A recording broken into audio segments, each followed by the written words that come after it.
یو خو د ټیک ټاک خبرې دي چې کیمرې ته کینو خبرې کو، یو عمل دی چې عمل کې څه شوي دي. الحمدلله د قمر ټیم په عمل کې ډیر زیات کار کړی دی.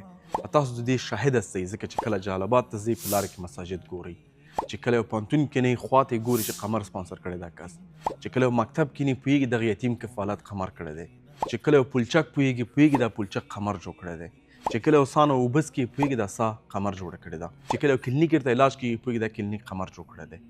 او دا کار موږ یوازې نه کړی. ما چې کله د قمر ټیم وویلې، زه په دې ټیم کې څوک حسابوم چې هر هغه کس کومک کوي، یو کس دا ویډیو ګوري هم دا اوس شریک کوي، خپل فامیل ته ورکوي او هغوی نو خلک سره شریک کوي، ځکه دغه ملت زموږ ستاسو دی، دا امت زموږ ستاسو دی او دغه خدمت هم باید موږ تاسو وکړو. موږ دا تمه نشو کولی چې ټوني بلیر یا جورج ډبلیو بوش یا ډونالډ ټرمپ راشي او زما او ستا د مسلمان ورور لاس ونیسي. موږ باید سره یو ځای شو. دا نن په خلکو باندې زه اواز کومه، که غواړئ دا خیر کار ته نور هم ادامه موږ ورکړو، تاسو موږ سره یو ځای شئ. او څنګه یو ځای کېدلی شي؟ اول موږ ته دعا کولی شي چې یو مسلک باندې پوهېږي هغه موږ سره شریک کولی شي، عمل کې سره مخکې تللی شو، که هغه زراعت دی که هر بخش کې دی. بل کولی شي د قمر امباسډر شي، موږ سره تماس ونیسه، په خپل کوم ځای کې چې اوسېږي د قمر پروګرامونه خلک تشریح کړه، د قمر امباسډر شه.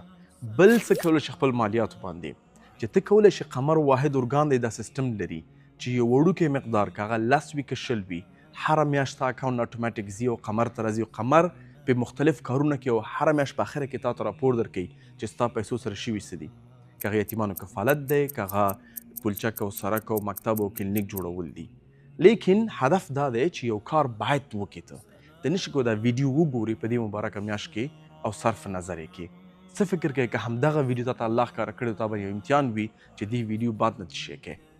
زه فقط دا نه یم چې صرف قمر سره یو ځای شي، چې هر یو ارګان سره یو ځای کېدلی شي، خو باید یو ارګان، یو ادرس، یو پروژیکټ سره ته یو ځای شي چې هغه د الله رضا دپاره کار کوي او د خلکو د ښه ژوند د بهبود دپاره کار کوي.